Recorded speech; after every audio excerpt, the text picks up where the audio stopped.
If you like this video, hit that subscribe button. I put out new Storybook Brawl videos every single day at 9:30 p.m. EST, and turns out most of you guys aren't subscribed yet, so what are you waiting for? I'm a pretty small channel, so I do also pay a lot of attention to comments and likes, so let me know what type of content you guys want to see.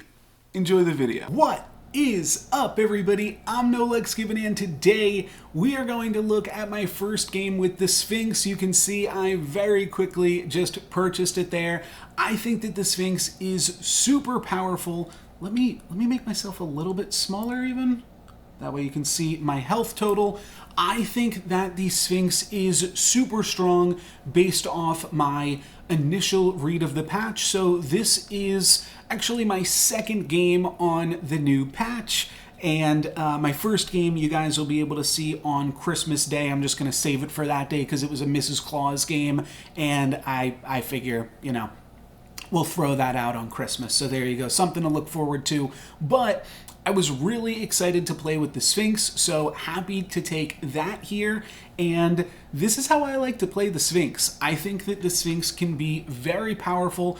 Picking up a questing princess, I think, is also really good because it allows you to just make use of those spells that you are casting for free. And here, making use of another change with the new patch, we now have a 3/3 crafty now that we eeny-meenied it, and I really like that change as well. Just a lot more power from the +1/+1 on the stats. A 3/3 is actually a respectable unit, so we like to see that. And yeah, we're grabbing a pretty strong early lead here with the Sphinx. We've tied both of our two opening combats there, just against, yeah, and that was a really interesting battle because my opponent was Gwen and had two happy little trees, neither of which were upgraded. A really good Genie's Wish here. We went for the Genie's Wish because we had Cinderella, and hitting a shrink spell means that we now get to basically buy out this shop. So we'll grab the baby root, we'll grab the tiny, putting the tiny onto the, or the baby root onto the tiny, and then buy the bad Billy as well. So we've got a really strong board here. 6/4, 3/6, a 2/3, and a 2/2, about to become a 4/4 when we cast a spell next turn. And yeah, I'm feeling pretty strong. I'm feeling pretty powerful. And we're going to get a free spell and a treasure next turn pretty easily. So this is, I mean, this is just like a pretty basic opening to the game here. Nothing really that we've done so far that can influence. This would be a strong early game on any hero, basically, but definitely so for us. So we see two dwarves here that I could grab. We don't want to grab a free spell to complete our Cinderella. I'm going to pick up one of these dwarves because I would like to pick up the crafty. Then we actually get Potion of Heroism, and just double checking, but any number of spells that I cast for free will all be able to, a number of spells that I cast this turn will all be for free. So I'm going to skip this so that way I can actually just have some additional rolls for some more spells. Gingerbread House seems good. Genie's Wish seems good, but let's roll one more time, and then we see we've got access to a crafty, and we get really lucky. We eeny-meeny into it, and then I'm just going to take the runestone. So definitely a little bit lucky there. Was hoping that I picked up the crafty, and you can see the crafty isn't as strong as it might have otherwise have been, and we did basically skip two treasures at this point because we skipped a treasure and then we took a runestones for our second treasure, which means we're skipping our next treasure. So crafty's only getting +4/+4, but it's still really strong, and it's also getting +2/+2 because we've hit it twice with eeny-meenies. But this is the power of crafty now, is that I've been able to pick them up in this early game. And it looks like we've got a dwarves play here. We could go Fanny, I see another crafty, I see a lucky, and there is some temptation here to pick up the pair of baby roots, but I think I'm just going to go ahead and pick up these luckies. And now we've got some decent dwarven action. And this is also something that I was saying in my patch notes review. You can tell based off my shirt, I just recorded my patch notes review right before this. It's a lot easier to slide into dwarves now that you want to be taking and playing these crafties, because they just have a few more stats in the early game, which just lets you transition into Fanny. And then once you have Fanny, then you want to play more dwarves. So pretty straightforward stuff here. I think this is how the new dwarf games are going to start more often than not, and I feel really powerful, and I feel like we're doing good. Next turn, we don't have too much going on. We're just going to be rolling for treasures, and then the other thing that we can do is we can roll so that we can lock in treasures that will be good coming up. This is actually going to get to be a really close combat. We could lose this 50-50. We actually lose it. Wow. Okay, so we got pretty unlucky there with the combat, how some of those breakpoints worked out as well. And we do actually wind up losing a combat, but we get a 1-cost doubly. We also have the option to take Princess White here, and nerfed Princess White doesn't look too good, but you know what? We've got all of these dwarves. Might as well pick it up here. Pick up a doubly. That can be a 7-13 alongside the Baby Root, and then I'll just cast a Candy Rain, and then the plan is to roll and lock some XP. So don't love any of this. We could sell a little bit more for a doubly. I guess this is fine. We'll sell 2 things here. Have to decide if I want to hang on to Crafty. They're both 7/7s, right? But let's just go ahead and sell the Billy. We'll buy and sell the chicken first too, and then we'll pick up the doubly. And we can throw that in. It's actually slightly better to play the Crafty, and that is because, say the Fanny gets sniped by like a baby dragon or something, then we don't have as much stats tied up in the Fanny. We would still have a 5-5 crafty, whereas we would only have a 3-3 doubly. So small thing, but it's actually better to just play the crafty in this scenario. But still feel like my board is pretty strong here, and excuse me, that we should be able to make some good things work here. We are up against a creeper as well as some pretty strong units, but looks like we are going to be able to win it just basically based off of our 2 frontline units alone. My opponent with the flourish on the happy little tree going for something there. We see 2 more dwarves here, but my main priority this turn is to try to find some XP. So I'm really tempted to try to find the dwarves, especially lucky, because maybe we could hit a crystal ball or something. But I'm just going to say, you know what? These things are good, but we are destined for greatness. So I'm going to roll. We hit the Wish Upon a Star, which is absolutely incredible. So now that we have spent some of our gold, now I'm willing to buy some things. Maybe we can just buy random dwarves to help contribute to Princess White. So we'll roll, and then we actually get a triple onto Tripoli. I do have to decide if I want to get rid of Baby Root, though, because it is getting supported by the... or it is supporting the Tripoli. I am going to go ahead and sell the Baby Root. This is going to give us a tier 4 treasure and gives us a Dwarven Forge. That's the main reason that I did not want to break up my tiny pair, is that I knew that we would have the chance to get Dwarven Forge there. So Piggy Bank or Noble Steed. I'll just go for Noble Steed, pump up Princess White a little bit, and give us the chance to hit a slightly stronger treasure here. Gonna move some things around so that you really don't want Fanny in slot 5, because then she's going to be attacking and you're going to be losing some of that buff from her, especially because my frontline things are so good that they are probably going to be sticking around. Looks like a really good combat for us, though. And this crafty is going to be enough to win it. So not only are we going to get that free XP, but we're going to get an additional XP, and then we get an XP for the turn, so now we're level 5. And now we get to cast even more spells. So this is like some of the most busted stuff that Sphinx can do, is when you get that Wish Upon a Star and you win, things just go a little bit bonkers. We can just the end here, and that seems pretty good. It's still a discount. Normally the end costs 5 if you figure in the cost to buy a unit, and now it's only costing us 2. So we'll just buy a happy little tree and we will the end it. This puts us back up to 39 health. and means that we're going to be able to go into the late game a little bit sooner. You see, there was an angry in that shop.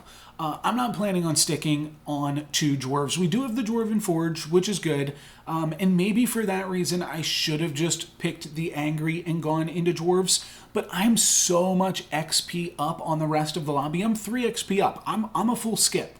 I'm a full level up on the entire rest of the lobby that hasn't purchased XP yet.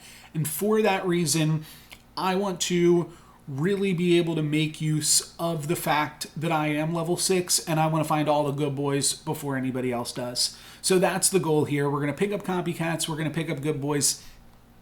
This is something that you're probably going to get pretty familiar with seeing on the channel. It is just the best endgame strategy right now. I do deviate when appropriate and play things like Hat Ball or do other fun stuff, but the copycat good boy strategy is just so strong right now that it is going to be what I am playing more often than not. Really strong showing here with this doubly or triply now. That is going to be able to buy us some time into winning that combat. And now I've got to decide, well, cheap Tweedledee is pretty strong, so I will have to pick that one up. We are going to get one more tier 4 treasure off of this Princess White, so that is pretty sweet. I could devour this crafty just to have a little bit more gold, but we're just going to spend some time rolling. We get a Lucky Coin, and then we get a Fanny. This is free because we can skip the treasure if we want to.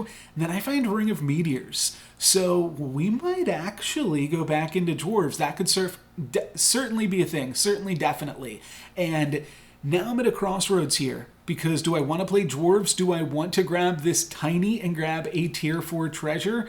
Or do I want to just grab this copycat? So I'm going to grab the tiny. I believe here I'm going to go with Gloves of Thieving and potentially toss my Dwarven Forge, but it's tough, because that Ring of Meteors really, really pulls me back in the direction of dwarves. But Gloves of Thieving is going to be really good. I'm going to toss the Noble Steed, and then I'm going to quickly sell 2 units and buy this copycat. Make sure that I bring it around the rest of my units so that it doesn't accidentally get put in.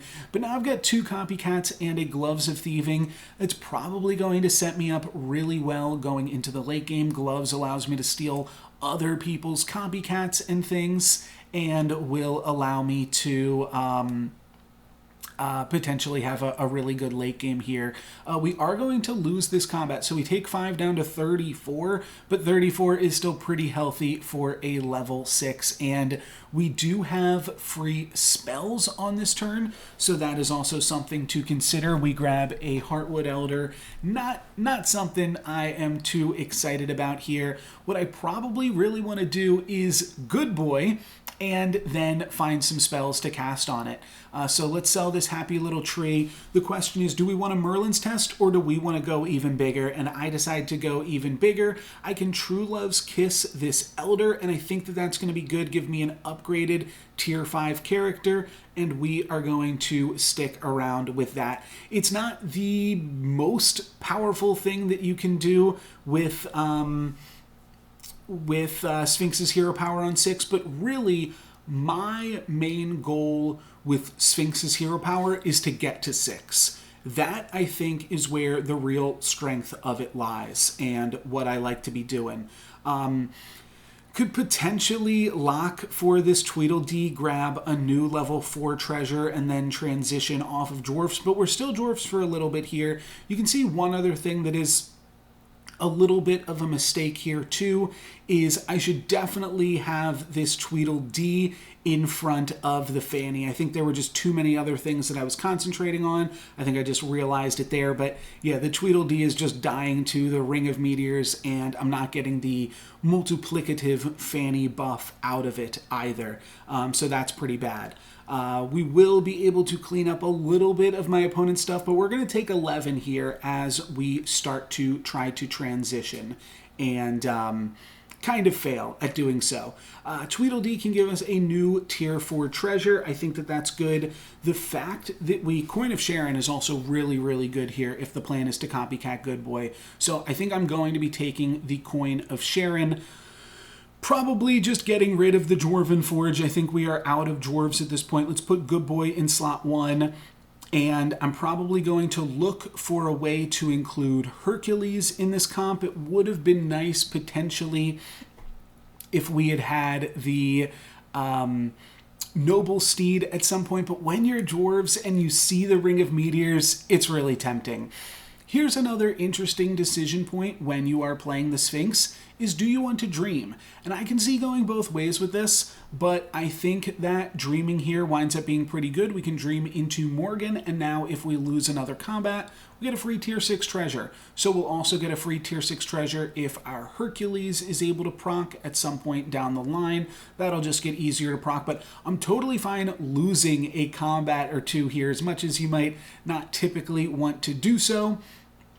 I'm totally fine doing that because we are going to grow our Good Boy and we're going to get a tier 6 treasure. So these things are going to pay dividends for us as long as we don't get Medusa sniped, and actually Fanny gets the Ring of Meteors so we don't get the Sharon onto Good Boy. And we're going to lose this combat pretty terribly here, but hopefully Hercules gets to deal at least a little bit of damage. Yeah, it gets to attack twice, so I guess that's nice. We're halfway through the Hercules treasure, but we are taking a ton of damage here, 13 down to 10. So hey, we get a tier 6 treasure, and we could even make it a tier 7 treasure if we want to take Pandora's box. We also have the Ark, which we could potentially try to set up for some Arc things, but let's get rid of this Ring of Meteors, and I think now is the time that we start to try to transition. We can TLK our root here to go for a Doom Breath. Put the Doom Breath in the first position, though I also really want the Good Boy to die first, so some really awkward things going on here in terms of planning how this board is working. Like I said, this was my second game on the new patch. I hadn't really even read the patch notes. I just like to jump into the games blind sometimes. All I knew was that I thought Sphinx looked pretty good, but I didn't know the full implications of everything. And yeah, now we're figuring them out here. I do like the idea of grabbing this Friendly Spirit as well, and that will just give us one more good unit to work with. Eventually, we're going to transition, and we'll figure out exactly how we are making that transition work once we see what we get from the Pandora's box. And hopefully, we don't lose this combat too poorly here, but Good Boy's going to die. That's going to give +6/+6 to all of our good units, which for right now is just Hercules. Then the dragon gets in there and just barely lets everything stay alive, but Monster Book finishes off their Spellweaver. Hercules gets to get in there for the first hit now, and we're really close to getting our treasure. We are actually potentially going to be able to win this combat. We're going to lose and take 6, which hits us down to 4. So really, really lucky. We get a magic sword from the Pandora's box, and then we get another treasure from Morgan. So I kind of got confused there because the magic sword was really good. But now we've got to toss one of these other treasures, and honestly, the fact that we've got Magic Sword means we don't really need Coin of Sharon. Gloves of Thieving seems like it will still be really good, and I actually think this Merlin was the player previously that had us receive, or that had all the copycats.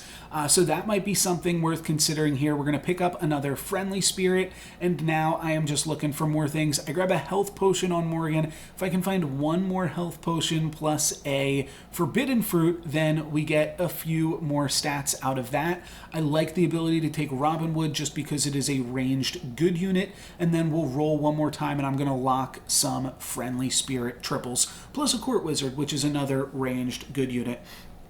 The copycats looking a little bit awkward here because we need to one-spot our Good Boy. But like I said, my opponent has a copycat, so if they attack first, we will get a triple of copycat on this turn. So that's pretty fantastic. And we're also going to lose a Friendly Spirit thanks to one of their spells, but we're not going to get our Good Boy shriveled. That's going to return and give itself +100. So now all of my good units have 300 attack, and Friendly Spirit is also going to trigger onto itself. We're also getting, this turn we're going to be getting a tier 4 treasure from our copycat triple, and we're going to be getting a tier 6 treasure from our Hercules. So a lot of decisions to be made here. Pig winning the fight. We could also get another tier 4 treasure. You have to think that skipping these starts to look pretty good, though, because I mean, we do want to replace our Coin of Sharon, and maybe we want to replace it with the Ark, but our current board is 4 fours and 3 sixes. So it's really hard to make this Ark work, but I think it's worth it because we don't really need this Coin of Sharon here either. So let's get rid of the Coin of Sharon. Wait, where's our copycat? Are we not getting a copycat? Oh, we got rid of the, Oh, my bad. We got rid of the kidnap book. Whatever that thing's called. So we're not going to be getting additional units here. Now I'm trying really hard just to make this Ark work, and we'll throw in a Cupid that is going to give us an Ark. So we were able to get there. I think that there's some really weird and interesting things that happen with this combat, but we got Cupid in slot 5, so that's basically as good as a Robin Hood here, except that we're not shrinking them. And then we've got this good boy that is just resummoning with the Phoenix Feather and the Magic Sword, so that's pretty incredible. Friendly Phoenix is going to throw a lot of stats. Cupid is going to be a huge unit for us. Eventually, that'll be our only unit and will be enough to win it, but we actually kill our opponent before that happens too. So this seems like a pretty straightforward turn. We are just knighthooding our good boy, and that is going to give us a ton of stats. We could eventually try to start slaying with this Brave Princess, and that is what I'm going to go for. I mean, mostly I'm really doing this just to get another ranged unit in on the action here. This isn't really a copycat board because of the Magic Sword, and that is something that does work a little bit awkwardly with Magic Sword. Also, Phoenix Feather isn't the best with copycat because you wind up often, if everything goes right, you don't even get to use the Phoenix Feather because your stuff just keeps growing and your best unit, therefore, never gets the chance to die. So I'm thinking, like, do I even want Copycat? And I think the answer is still yes. It is a lot of stats with the Friendly Spirit, but if I don't play it, then I can move my range units to just be a little bit sooner. I should also be moving Friendly Spirit to the front line. Let's see if I figure that out in the last second. Friendly Spirit to the front, Unicorn to the back. I do not. So we've got a backline Friendly Spirit, but that's totally okay. And let's see, maybe it'll just get hit by a dragon anyways. It does. So Friendly Spirit is going to trigger onto the Cupid, but this is the important thing. Good Boy comes back, it gives itself double its stats, and now it is ready to attack again. Hopefully, all right, nice. It is able to avoid the tree here, and Cupid is also going to be able to avoid the tree, so that is nice. We get rid of the... get rid of the rotten applewood, pardon me, and again, just a huge Cupid, one of our ranged units being able to survive there. So we are looking rather large and in charge here. Apologies about the kind of static feedback that happens here. There's not really too much that I can do here, but Bearstain seems insane. So Bearstain is going to, and there is the Friendly Spirit to the front, I figured it out. Bearstain means that when this good boy resummons itself, it is going to be even huger. And Trojan Donkey could actually be a huge play here too. A pretty decent 3. It's an animal, so it's going to get that buff from the Bearstain. I probably should just be casting this Stone Skin. Okay, I do see it. So now Good Boy will come back. It will give itself double the stats. Oh, that's interesting. Yeah, this could go somewhere else. I don't hate that, but the Good Boy will resummon as a 122-23. It will give itself 144 plus 46, so it will be at 166-69. Nice. And then it will double. So I don't even know what that gets it to. But it will be crazy large, and we'll find that out right now. Oh, it actually doesn't get to attack, but it resummons. Then there is the 16, yeah, up to 700 and 138. So pretty crazy numbers here, and does mean that now when it dies, everything gets double that. So now everything is above 1,000. And really, this was all possible. That's funny, when you pigomorph a bear stain, it does double. But everything was really possible here because of the fact that we were just able to hit 6 so much faster than our opponents. We wound up not even really using the copycats, but still just transitioning into such a powerful board now. Don't think I really need the Cupid. I think that the next things that I want are more stats for the good boy. Potentially another bear stain could be kind of cute. But the only thing that I can really get rid of at this point is the Robin Wood. Okay, Healing Potion is cool. If I can find a Forbidden Fruit, I get another Tier 4 treasure, though I don't know what Tier 4 treasure I would want. I actually think Rainbow Unicorn is a great pickup here, and if I can triple the Rainbow Unicorns, that could actually be really awesome. But if I don't, if I don't find a good treasure off of it, worst case scenario, I am just giving an additional health to Good Boy. Fortunately, don't really find anything else to do with our time here, so I'm just going to sell and buy this Wormroot. Accidentally oversold. Not going to be too big of a problem here. My opponent does have a Cupid, so Cupid on Cupid could make things get a little bit wonky, but here comes the good boy up to 700. Bear Stain is going to go for my Friendly Spirit, throw those stats onto Cupid, and then good boy's going to die. Now everything is huge. We take out their Cupid.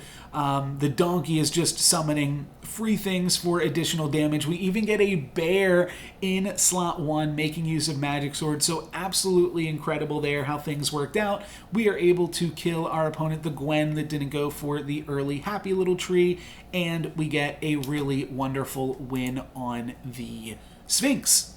And this is how I think you should play the Sphinx. Just roll for that XP. Use that XP to hit 6 so much earlier than everybody else. I do think that dwarves are still strong in those early turns when you're using the Sphinx with them. Get some early wins so that you can win your wishes, and then you're casting more free spells. I really think that the Sphinx is super powerful. Think that a lot of people are sleeping on the Sphinx, but you got to figure something out there with the Sphinx too. There's a little bit of a riddle, if you will. So that is going to be it for me today, guys. Thank you very much for watching. I'm NoLucksGiven. Peace.